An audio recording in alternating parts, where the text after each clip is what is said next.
언제나 불러도 예수는 그리스도. 오늘도 예배에 나오신 여러분을 주님의 이름으로 축복합니다. 한 2달 만에 이렇게 올라오니까 너무 좋죠?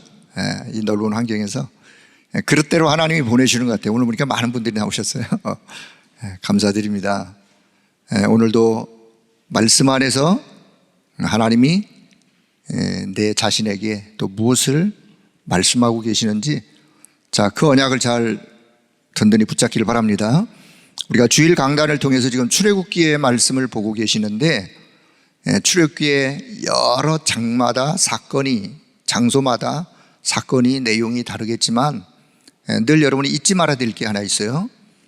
이스라엘 백성들이 애굽에 종살이하고 있을 때 하나님은 이스라엘을 출애굽해서 광야를 지나 가나안 땅으로 인도할 것을 하나님은 계획하셨어요. 그걸 말씀하셨어요. 결국은 그 출애굽기 전 과정을 누가 이끌어 가시느냐? 말씀하신 하나님이 이끌어 가시는 거예요. 그래서 애굽에서 나온다. 그런데 우리는 애굽만 생각하면 안 되고 흑암치유라는 단어를 잘 기억하길 바랍니다. 출애굽기의 말씀을 보면서 흑암치유, 흑암에서 완전히 빠져나와야 돼요. 애굽에서 몸은 빠져나왔는데 마음과 생각은 애굽 그 상태야. 그걸 우리가 치유해야 된다, 그 말씀이에요. 몸은 애굽에서 빠져나왔어. 그런데 아직도 생각은, 마음은 환경 따라 늘 애굽에 있던 그 상태, 그 영적인 부분을 우리는 순간순간 흑암을 치유해야 될. 하나님은 이스라엘 백성들을 홍해로 인도하시는데, 잘 보세요. 하나님의 그 영적인 원리가 어떤 원리인지. 홍해로 하나님이 이스라엘 백성들을 일부러 몰아가셨어. 성경 잘 읽어보세요. 하나님이 이스라엘 백성들을 홍해로 그냥 이끌어 가셨어. 홍해에 수장시키려고 한 게 아니라 하나님은 홍해에 물속에 새길을 예배해 놓으시고 이끌어 가신 거예요. 그건 안 보이는 거예요. 안 보이기 때문에 보통 사람이 볼 수 없는 거예요. 그런데 누가 보느냐? 언약 잡고 기도하는 사람은 볼 수 있는 거예요. 언약 잡고 기도하는 사람은 물속에 새길이든 아니면 땅속에 어떤 역사든 하나님께서 하나님의 방법으로 이루어 가실 것이다 라는 것을 믿고 하나님이 인도하는 대로 그냥 가면 되는 거예요. 홍해를 건넜어. 홍해를 건너가지고 막 너무너무 좋아가지고 찬양까지 하고 춤추고 그랬는데 마실 물이 쓴물이야, 쓴물. 그것 때문에 또 불평해요. 쓴물인데 하나님은 그 너머에 엘림의 축복을 준비해 놓으셨어요. 엘림의 축복을, 샘물, 12샘물 종려나무가 있는, 쉴 수 있는 그 엘림의 축복을 준비해 놓으시고 지금 마라의 쓴물을 통과하게 하세요. 마라의 쓴물에 가서는 그 뒤에 있는 엘림의 축복을 그 이스라엘 백성들이 볼 수가 없었어요. 누구만 본다고요? 언약 잡고 기도하는 사람만 볼 수 있는 거예요. 엘림의 축복 잠시 맛보았어.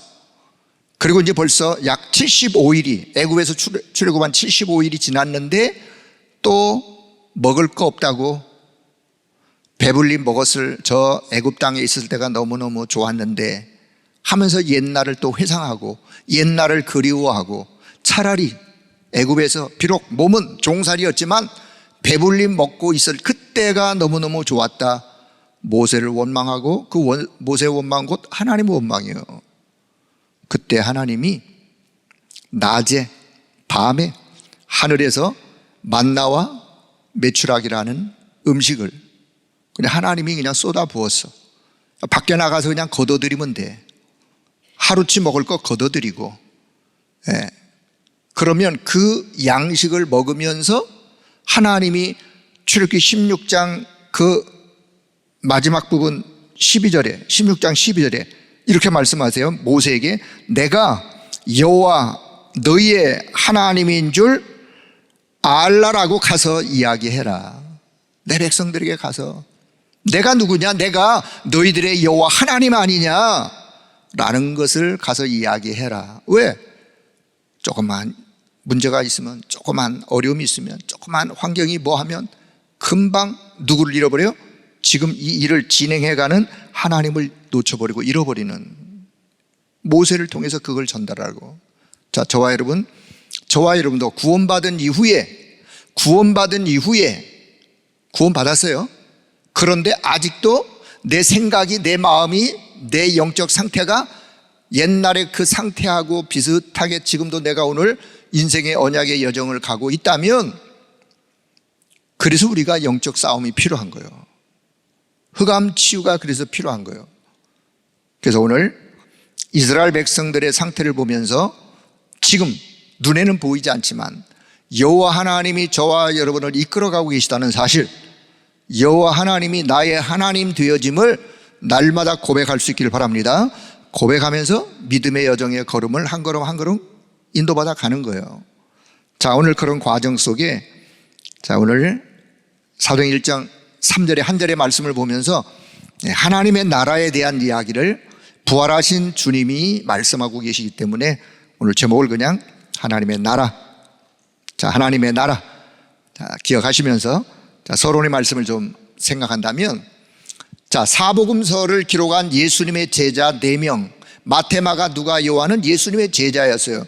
이 사복음서를 자세히 보면 사복음서에서 뭔가 우리에게 전달하고자 하시는 아주 중요한 내용이 하나 그 안에 담겨 있어요. 많은 내용이 있지만, 자, 우리가 마태복음을 기록했던 마태라는 제자는 예수님을 왕 대신 그리스도, 그래서 왕의 족보가 마태복음에 바로 그냥 1장에 왕의 족보, 누가 누굴 낳고 아니고 왕의 족보예요. 그 왕의 족보에 따라 예수님이 오셨어. 그래서 왕 대신 그리스도.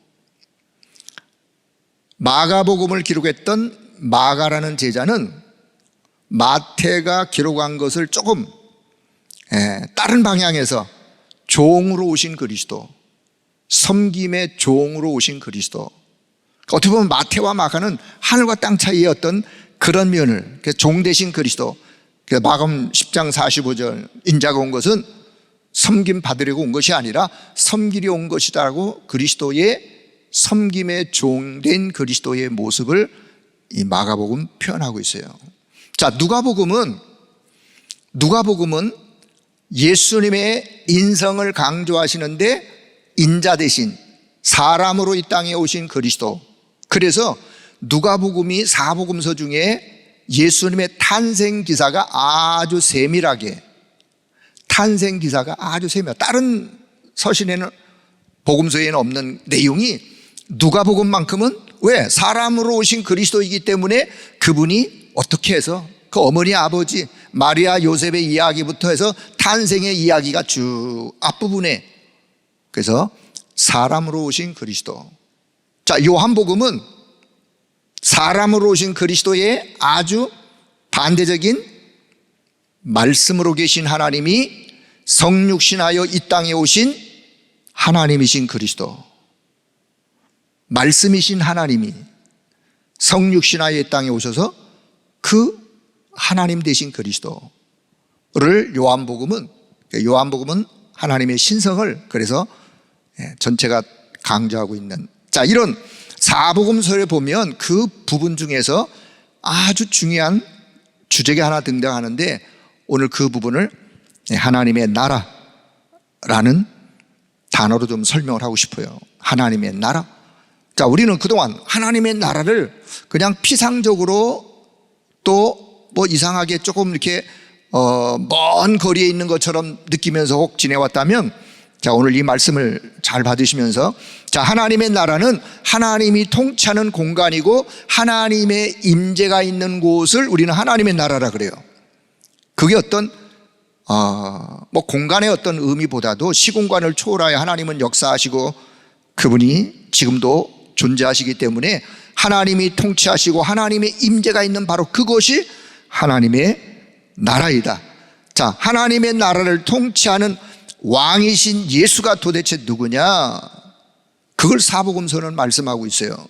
예수님의 정체성, 도대체 예수 그분이 누구냐? 하나님의 나라의 통치자로 이 땅에 오신 그분의 정체성. 성경은 그분이 바로 예수가 그리스도이시다. 예수는 그리스도이시다. 예수는 하나님의 아들이시다. 예수는 그리스도. 요한복음이 끝없이 강조하고 있죠. 예수는 하나님의 아들이라는 그 부분을 누가복음이 강조하고 있어요. 마태가 이 부분을 고백하면서, 자, 두 번째는 왕이신, 이 만왕의 왕이신 예수님이 이 땅에서 도대체 그럼 어떤 메시지를 전하셨느냐. 3년이라는 공생의 짧은 기간이었지만 만왕의 왕으로 이 땅에 오신 그리스도가 어떤 메시지를 전달하고 하셨느냐. 도대체 그렇다면 그 나라의 백성은 누가 하나님 나라의 백성이냐? 그 백성은 누구냐? 그 나라의 백성을 우리는 하나님의 자녀, 제자, 그들이 하나님 나라의 백성이에요. 오늘 저와 여러분이 하나님의 자녀라면 우리는 하나님 나라의 백성이에요. 하나님의 임재와 하나님의 통치가 있는 그 현장에 하나님의 자녀로서, 그래서 우리는 하나님의 나라의 의미를 다시 한번 보면서, 자, 첫째 본론입니다. 자, 예수님 이 땅에 오셔서 전파하신 내용부터 한번, 도대체 3년 동안 예수님은 무엇을 말씀하고 계셨는가?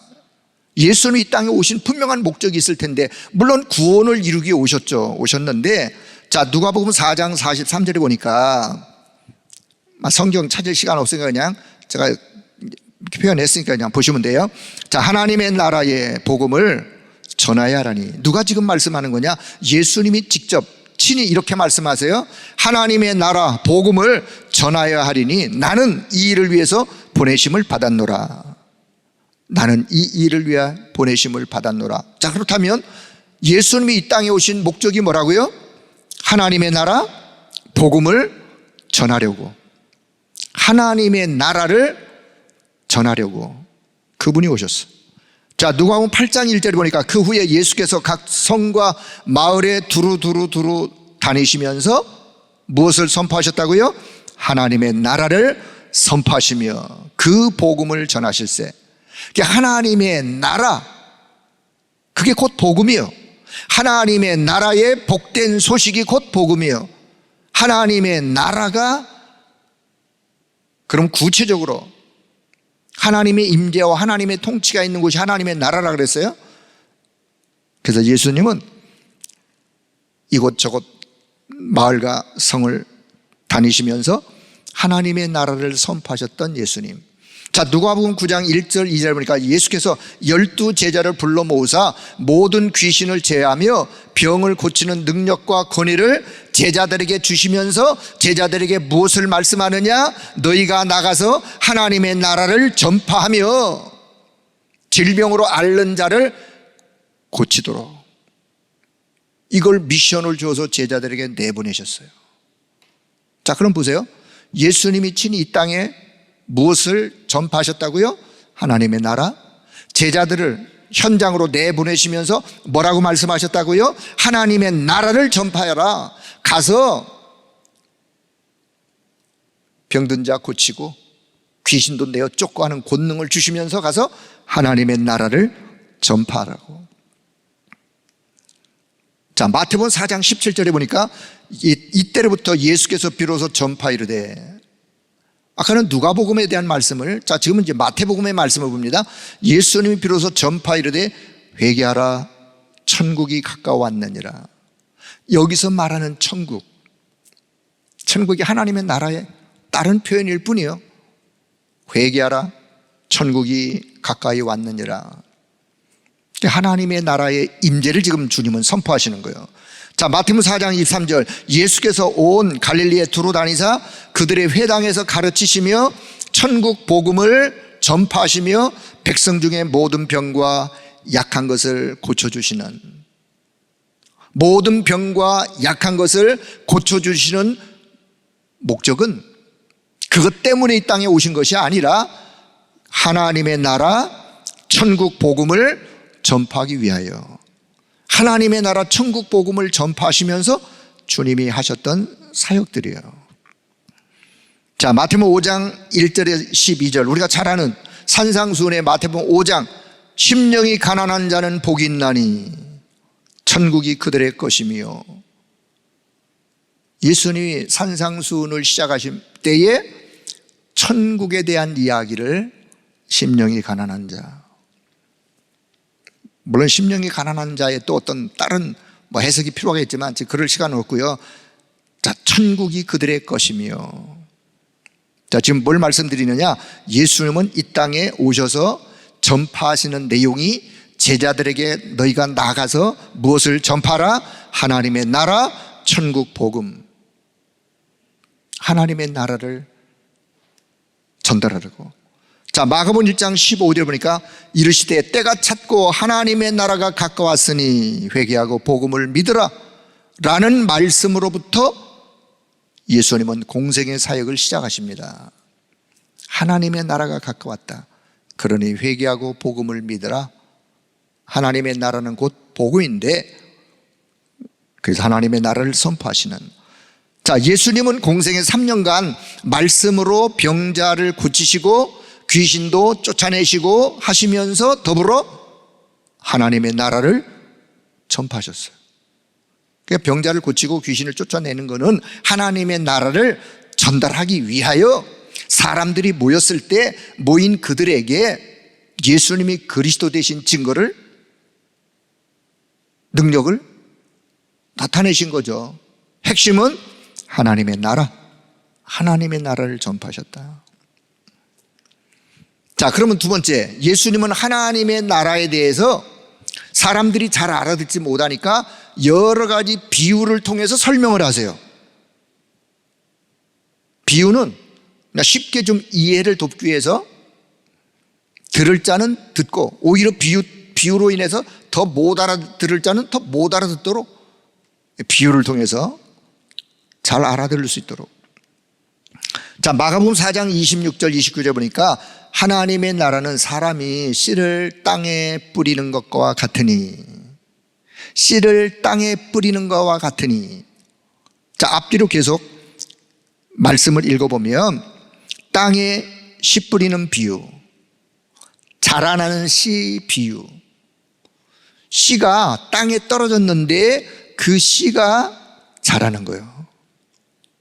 땅에 떨어진 씨가 자라는 것처럼 하나님의 나라를 지금 비유로, 하나님의 나라는 사람이 씨를 땅에 뿌린 것 같으니 하나님의 나라에 생명이 떨어지면, 생명이 주어지면 그 생명은 자라나게 되어 있어요. 그래서 하나님의 나라를 자라나는 씨, 땅에 뿌린 비유를 들어 어떤 생명력, 생명력의 비밀, 하나님의 나라가 임하면 그 하나님의 나라의 그 영적인 부요함이 이렇게 생명력으로. 자, 여기 다시 마가복음 4장 30절 이하에 보면 비슷한 이야기예요. 하나님의 나라를 무슨 비유로 나타낼까? 겨자씨 한 알과 같으니.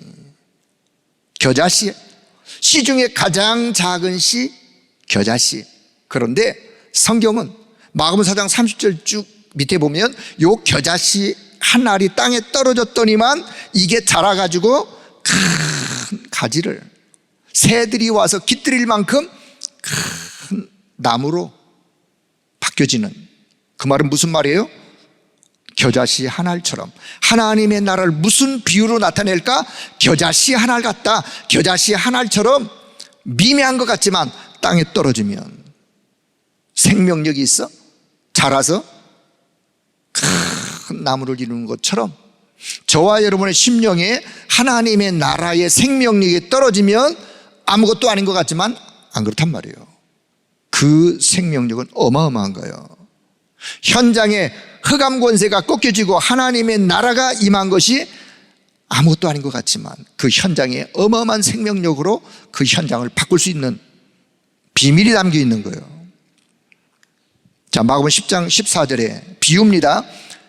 어느 날 사람들이 예수님께로 아이들을 막 데리고 왔어. 그랬더니만 제자들이 그 아이들 예수님께 오는 걸 다른 이렇게 질서 때문에 그랬는지 아이들이 오는 거를 오지 말고 이렇게 막 금했어요. 그럴 때만 예수님이 그 광경, 그 현장에서 이렇게 말씀하세요. 어린아이들이 내게 오는 것을 용납하고 금하지 말라. 하나님의 나라가 이런 자의 것이니라. 하나님의 나라가 이런 자가 누구죠? 어린아이들 같은 이런 자들이 하나님의 나라, 이런 자들이 하나님의 나라. 어린아이들처럼 지금 이 어린아이들이 예수님께 나오려고, 물론 그 아이들의 속 상황은 어떤지는 잘 모르겠지만은, 그러나 예수님께 나오고자 하는 어떤 그 사모하는 마음, 어린아이들처럼 하나님의 나라를 사모하는 마음, 그리고 예수님께 나오는 바로 이런 자가 하나님의 나라는 이런 자의 것이니라. 자, 마가복음 10장 23절, 재물이 있는 자는 하나님의 나라에 들어가기가 심히도 어렵도다. 이것도 비유예요, 비유. 아니 그러면 돈 많은 재벌 사장님들은, 회장님들은 아무도 하나님 나라 못 들어가나요? 이 의미가 비유라니까, 비유. 재물이 있는 자는 하나님의 나라에 들어가기가 심히도 어렵도다. 그래서 요 바로 밑에 뭐라고 성경은 표현하냐면 이렇게 표현해요. 낙타가 바늘귀로 나오는 것이, 여러분 낙타가 바늘귀로 나올 수 있어요? 비유요. 낙타가 바늘귀로 나아가는 것이 부자가 하나님의 나라에 들어가는 것보다 쉬우니라. 그 말이 무슨 의미겠어요? 그럼 재물이 있는 자는 다 하나님의 나라의 부적격자라는 뜻인가요? 그게 아니에요. 근데 바로 이어서 예수님이 뭐라고 말씀하냐면 하나님으로서는 다 하실 수가 있느니라. 하나님으로서는 다 하실 수가 있느니라. 제자들이 물었어요. 아니 그러면 재물이 있는 사람은 하나님 나라에 낙타가 바늘귀로 나가는 것보다 더 어렵다고 말씀한다면 재물이 있는 자는 하나님의 나라에 그러면 한 사람도 올 수 없단 말입니까? 그때 예수님이 하나님으로서는 다 하실 수 있느니라. 하나님으로서는, 부자라 할지라도 하나님으로서는 하나님의 나라의 축복을 누릴 수 있도록, 그 말은 우리가 재물 있고 하나님의 나라를 뒀을 때 재물이 있는 사람들이 재물의 마음이 뺏겨서 재물을 따라가다 보면 하나님 나라와는 거리가 먼 거죠. 그런 의미에서 재물이 있는 자가 하나님의 나라에 들어가기가 심히도 어렵도다. 그러나 재물이 있다 할지라도 하나님의 나라에 들어갈 자를 하나님은 하실 수가 있느니라. 그 말씀이에요. 여러분, 예수님이 지금 비유로 여러 가지 비유를 말씀하시는데 결국 뭐를 말씀하려고 그러냐? 제자들에게 하나님의 나라가 어떠함을 지금 오늘 저와 여러분에게 하나님의 나라의 비밀을 발견하기를 원하세요. 자, 세 번째, 눈에 보이지 않게 임하는 하나님의 나라가 눈에 보인다면 얼마나 이야기하기가 좋겠구나. 하나님의 나라 눈에 보이는 게 아니라 그랬어요. 자, 누가복음 17장 20절 이하에 보니까 하나님의 나라는, 자, 배경을 먼저, 바리새인들이 어느 날 예수님께 질문합니다. 하나님의 나라가 어느 때 임합니까? 자꾸 예수님이 하나님의 나라에 대해서 말씀하니까 따라다니던 바리새인들이 질문했어요. 아니 그렇다면 하나님의 나라는 어느 때 임하는 것입니까? 그때 예수님 말씀하십니다. 대답하세요. 하나님의 나라는 볼 수 있게 임하는 것이 아니요 또 여기 있다 저기 있다고도 못하리니 하나님의 나라는 너희 안에 있느니라. 이 말 또 오해하시면 안 돼요. 하나님의 나라는 믿지 않는 네 마음속에 하나님의 나라가 있느니라는 뜻이 아니란 말이에요. 너희 가운데 이미 벌써 하나님의 나라는 임하여, 예수님이 하나님의 나라의 주인이세요. 하나님의 나라가 지금 임하여 있어. 지금 하나님의 나라인 주인 보고 지금 하나님의 나라가 언제 임합니까? 묻는 것과 같다 그 말이에요. 이미 너희 사이에 하나님의 나라가 이미 임하여 있느니라. 여기 있다 저기 있다 볼 수 있는 것이 아니고, 이 말을 바리새인들이 알아들을 리가 없죠. 자, 요 마태복음 12장 28절을 보면 더 그러나 내가 하나님의 성령, 이때도 이제 바리새인들이 질문하는 거에 대해서 대답을 주님이 하시는 거예요. 내가 주님입니다. 주님께서 하나님의 성령을 힘입어 귀신을 쫓아내는 것이면 하나님의 나라가 이미 너희 가운데 임하여 있느니라. 성령을 힘입어 귀신을 쫓아내는 것이면 하나님의 나라가 이미 너희 가운데 임하였다. 그래서 우리는 여기서 세 가지 나라를 잘 이해하셔야 돼요. 눈에 안 보이지만 세 가지 나라. 세상 나라, 저와 여러분 지금 살고 있는 세상 나라예요. 그러나 눈에 보이지 않는 사단의 나라, 흑암이 다스리는 사단의 나라. 그러나 이 흑암이 꺾여지고 하나님의 임재와 하나님의 통치가 있는 하나님의 나라. 그러니까 우리는 세상 나라에 살지만 우리의 관심, 우리의 마음 생각, 내 중심이 어디에 있어야 되느냐? 하나님의 나라야. 하나님의 나라. 그래서 여기 자, 확신, 어떤 확신? 하나님 나라의 임재와 그 하나님의 나라를 누림에 대한 확신을 여러분 갖길 바랍니다. 이 땅을 사는 동안 내가 세상 나라에 살지만 하나님의 나라의 임재, 하나님의 나라의 그 누림. 언제? 내가 있는 현장에 성령께서 역사하시고 흑암이 결박되어지는 하나님의 나라. 내가 있는 모든 곳에, 나와 관계된 모든 곳에, 내 심령 안에 하나님의 나라, 성령이 내 안에 거주하는 그 현장이 하나님의 나라가 임한 거예요. 여러분의 가정에, 하나님, 우리 가정에 하나님의 나라가 임하게 하옵소서. 우리 가정에 모든 흑암, 모든 사단의 계략들이 무너지고 그 현장에 하나님의 나라가 임하기를 기도할 수 있어야 돼요. 우리 가정에, 내 산업의 현장에, 내 일터에, 나와 관계된 모든 곳에, 우리 교회에 하나님의 나라가 임하여 하나님의 역사가 힘있게 진행되기를 우린 기도할 수 있어야 돼요. 자, 오늘 말씀의 최종적 결론을 가서 또 말씀드리겠지만 하나님의 나라의 주역이요, 여러분은. 우리는, 나는 하나님의 나라의 주역이요, 하나님 나라의 주인공이요, 성삼의 하나님이 임재하신 영적인 그 성삼의 하나님이 통치하시는 그 현장에 나를 하나님의 나라의 주역으로 부르셨어. 그렇다면 그 하나님의 나라의 누림, 임재의 누림을 누려갈 수 있는. 자, 그렇다면 네 번째, 예수님은 제자들에게 무엇을 기도하라고 말씀하셨는지, 그 이유가 뭔지 이미 여러분 잘 아실 거예요. 자, 마태복음 6장 10절, 제자들이 어느 날 예수님께 나와서 우리에게 기도를 좀 가르쳐 주세요. 뭐라고 기도했으면 좋겠는데 기도를 좀 가르쳐 주세요. 그래? 그렇다면 하늘에 계신 우리 아버지여, 이름이 거룩히 여김을 받으시길 원하옵고 하나님의 나라가 임하기를 기도해라. 하나님의 나라가 임하기를 위해서 기도해라. 이게 저와 여러분의 영적 배경이에요.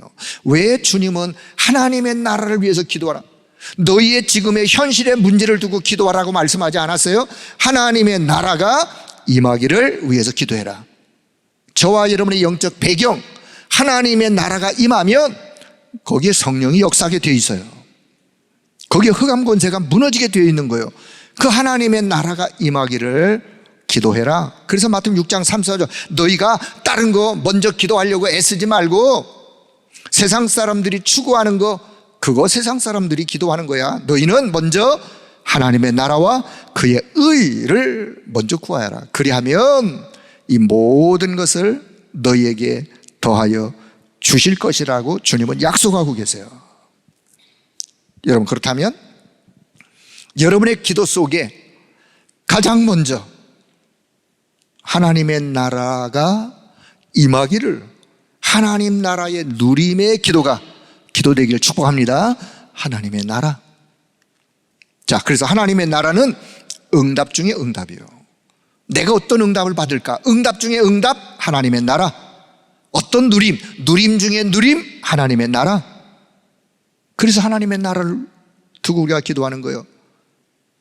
자, 요한복음 14장 1절에 3절에 보니까 예수님이 제자들에게 내가 너희를 위하여 처소를 예비하러 가노니, 처소를 예비하러 가노니, 예수님이 예비한 그 처소, 내 아버지 집, 주님이 표현하셨어요. 내 아버지 집에 거할 곳이 많도다. 저와 여러분이 이 땅에 사는 동안 하나님의 나라의 비밀을 이 땅에서 누리면서 진짜의 참된 소망을 갖는 것은 내 아버지 집이에요. 내 아버지 집, 내가 돌아갈 내 본향, 나의 영원한 고향, 본향, 천국. 지금은 눈에 보이지 않아서 하나님의 나라의 천국의 비밀을 우리가 말로만, 귀로만 듣고 말하고 하겠지만 그 누림이 현실에서도 누리다가 우리가 이날 어느 날 하나님이 오라 하실 때 내 아버지 집, 그래서 우리는 이 땅에서 참된 소망은 오직 내 아버지 집만이, 그리스도가 주인 되신 내 아버지 집이 참된 소망인 사실. 그래서 예수님은 제자들에게 하나님의 나라를 구할 것을, 자, 예수님이 십자가에서 대속의 사역을 완전히 감당하시고 부활하셨어요.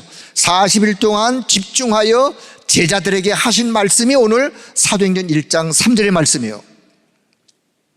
아니, 예수님이 십자가에서 모든 사역을 다 감당하시고 제자들에게 40일 동안 집중하여 주님이 말씀하시는데, 아니 그렇게 하실 말씀이 없으세요? 없으셨나요?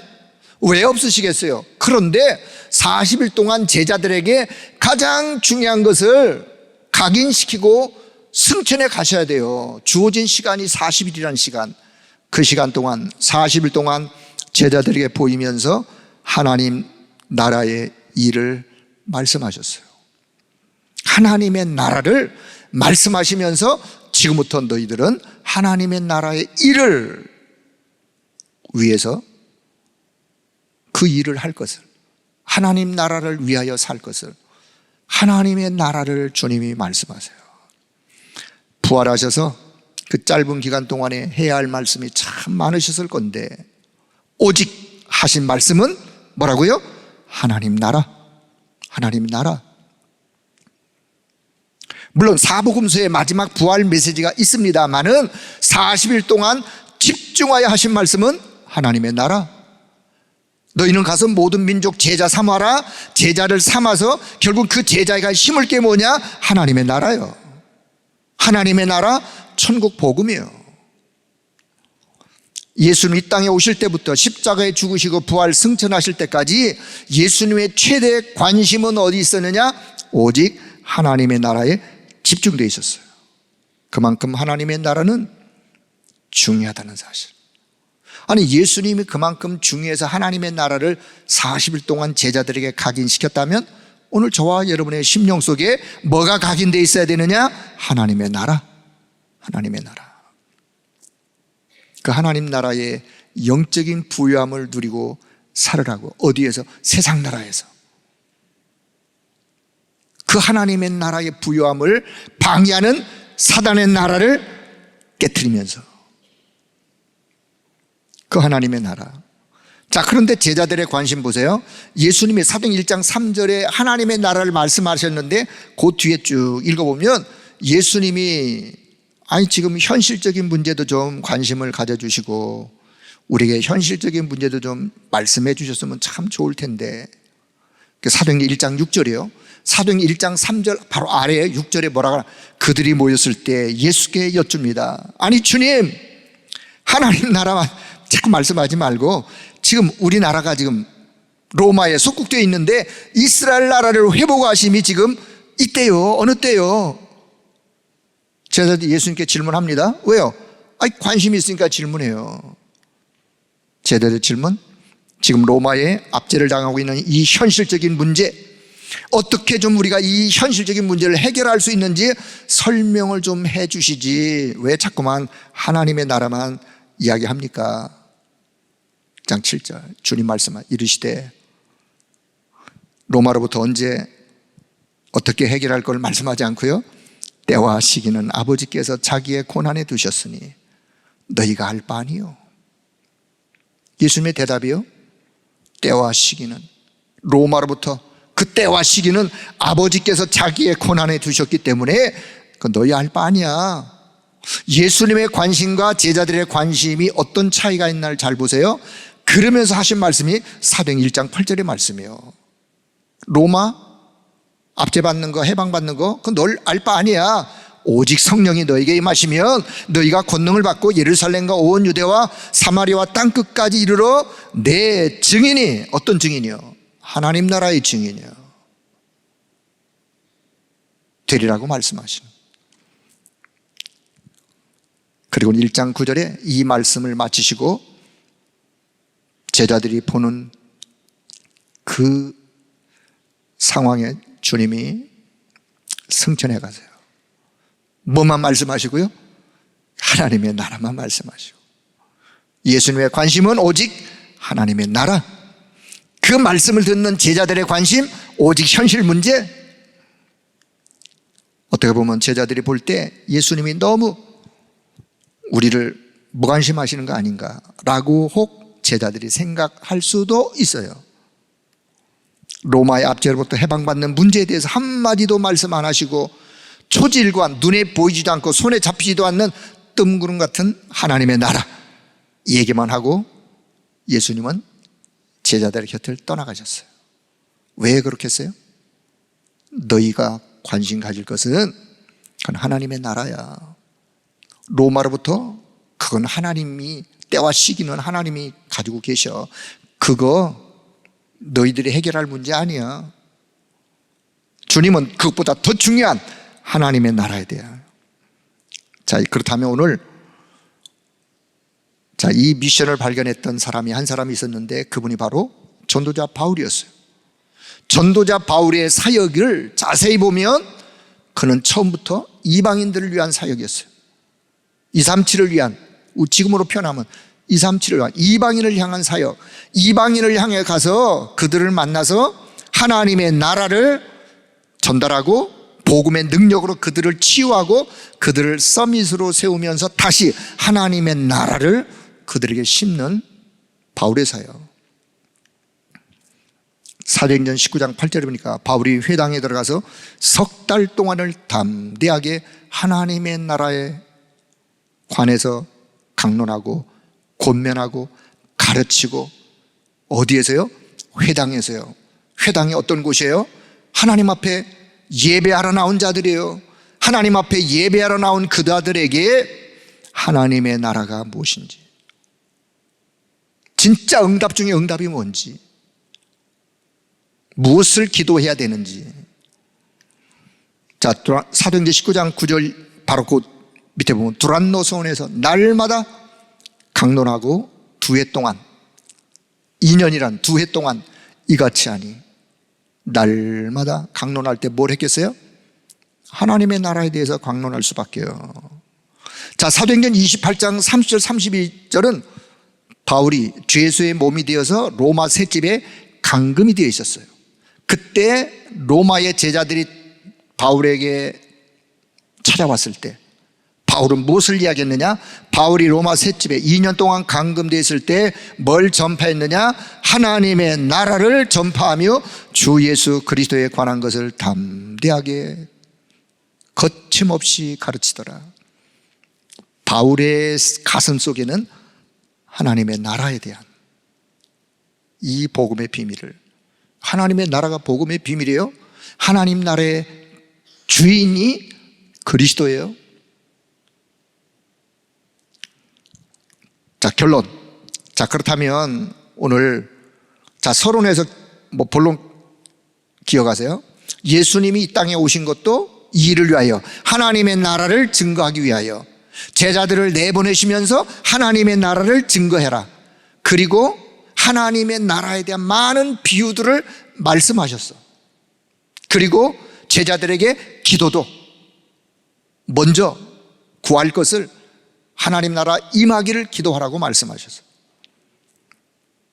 그리고는 부활하신 이후에 40일 동안 제자들에게 하신 말씀은 오직 초질관 하나님의 나라. 자, 결론. 그렇다면 하나님의 나라는 하나님이 통치하는 공간이며 하나님의 임재가 있는 곳이라고 말씀하셨어요? 말씀드렸어요? 자, 하나님의 나라, 우리가 다른 표현으로 보좌, 천국, 다 같은 의미예요. 오늘 저와 여러분의 나의 영적 배경이 어디라는 사실을 한시도 잊지 말길 바랍니다. 그리스도가 나의 주인 되어질 때 하나님의 나라, 보좌, 천국은 그리스도가 나의 주인 될 때 이 비밀은 내게 축복으로, 내 것으로, 나에게 주신 것으로. 그래서 내 안에 임한 하나님의 나라로 여러분 견고한 망대를 세울 수 있기를 바랍니다. 어떤 망대를 세우느냐? 내 안에 임한 하나님의 나라라는 이 어마어마한 비밀의 견고한 망대를 우리는 세울 수 있어야 돼요. 신앙생활의 기본으로 표현하고 싶어요. 자, 그렇다면 내가 가는 여정, 내 앞에 이 여정의 내 배경은 하나님의 나라다. 예? 여정을 가야 되는데 어떤 여정? 가는 배경이 하나님의 나라의 배경 가진 여정을 가는 거예요. 순례자가 바라보면서 무엇을? 하나님의 나라를 바라보면서 위로를 받고 소망을 가지고 순간순간 힘을 얻을 수 있는 하나님의 나라. 그리고 내 길에 하나님의 나라의 일이 이루어지는 그 응답의 이정표를 세우면서 발자취를 남기는 거예요. 이게 망대 여정 이정표의 비밀을 지금 하나님의 나라로 지금 설명합니다. 하나님의 나라. 그러니까 여러분 한순간도 하나님의 나라의 비밀을 놓치지 말고 여러분의 현장에서 기도하실 때마다 하나님의 나라, 그래 오늘도 하나님의 나라. 안 좋은 이야기를 들었어. 막 부글부글 끓어. 빨리 생각을, 그래 하나님의 나라, 주여 내 심령이 하나님의 나라로 충만케 하옵소서. 염려와 근심 걱정이 몰아쳐와 내 앞이 캄캄해 절벽 같아. 그래도 하나님의 나라, 하나님 나라의 비밀을 가지고 하나님 나라의 축복을 누리는 하나님 나라의 자녀로 삼았는데 이 현장의 흑암 권세가 무너지고 성령께서 역사하시는 하나님의 나라의 축복을 누리도록 하나님 오늘 지금 내게 성령으로 역사해 주세요. 자, 오늘 나의 관심이 어디 있는지를 한번 적용 차원에서 오늘 여러분의 관심, 저와 여러분의 관심이 어디? 제자들처럼 이 세상에 당면한 현실의 문제, 뭐 먹고 사는 의식주의 문제, 우리의 관심이 여기에서만 있어서는 안 되겠다고 말이에요. 그렇다면 예수님이 이렇게 말할 이유도, 말씀하실 이유도 없죠. 자, 창세기 3장 4절 6절 나 중심, 또다시 나 중심, 나 중심 되어라 보면 결론은 뭐냐? 언약은 온데 간데 없어요.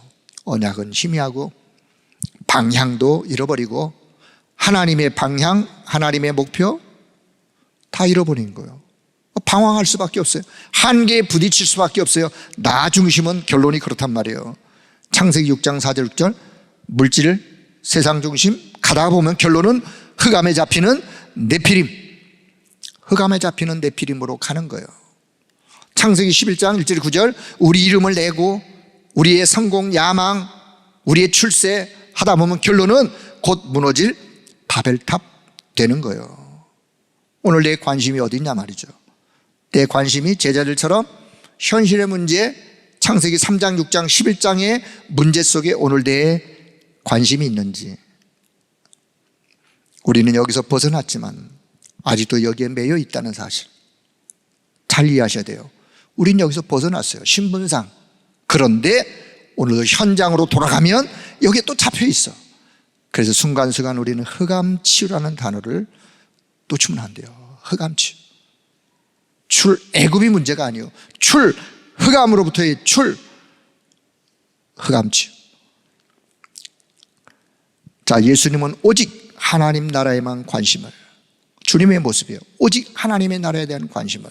메시지도 그렇고 비유도 그렇고 기도의 내용도 그렇고 제자들에게 집중 훈련시키는 내용도 그렇고 오직 하나님의 나라. 자, 세 번째, 그렇다면 나는 하나님 나라의 증인, 저와 여러분은 하나님의 나라의 증인된 사실을 놓치지 말길 바랍니다. 우리가 하나님 나라를 누리는 누림부터 내가 먼저 하나님의 나라를 누리고, 증거 하나님의 나라를 우리가 전달하고, 소망 하나님의 나라에 대한 소망을 갖고, 그리고 영원한 안식처 나의 본향으로 주님이 오라 하실 때 돌아갈 그 하나님의 나라를 이 땅에서부터 하나님의 나라를 누리는 거예요. 누리는 자가 본향으로 갔을 때 하나님의 나라가 어색하지 않는 거예요.